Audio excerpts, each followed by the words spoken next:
কয় না বোরকা ফিন্দি। আমনে যেই বোরকা ফিনদেন বোরকার উপরেও 3টা ফাট্টা লাগাইছেন, বোরকার উপরেও 3-4 রকমের কালার লাগাইছেন, এটারে ডিজাইন করছেন এত রকমের। উদ্দেশ্য একটাই, যেমনে হোক বেড়ই তো আমার দিকে চাইতেই হইব। বেড়ই তুই যদি আন্দাজ তোরে ডাক্তার দিয়ে অপারেশন করে হলেও চাইবি বেড়া আমার, তাড়াতাড়ি চোখের চিকিৎসা করবে না। এত কষ্ট কইরা 1 ঘন্টা লাগাইয়া পাউডার ডলছি, ফেয়ার এন্ড লাভলি ডললাম, মেকআপ ডললাম, এত রঙের কাপড় লাগাইলাম, এত জোড়া তালি দিলাম কাপড়ের মধ্যে, লাল কালার কদ্দুর, হলুদ কদ্দুর, বেগুনি কদ্দুর, মাথার উর্ফে একটা, আবার গোলাপ ফুল কদ্দুর, আবার এইটা কদ্দুর, এত কিছু মিলাইয়া উদ্দেশ্য কি?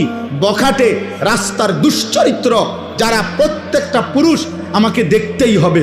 আরে বোন, আরে মা, বেপর্দা নারী, তোমারে রাস্তায় যারা দেখে তারা তোমারে রাবেয়া বসরির নজরে দেখে না, মা ফাতেমার নজরে দেখে না, তোমারে ভোগের নজরে, উপভোগের নজরে, লালসার নজরে দেখে।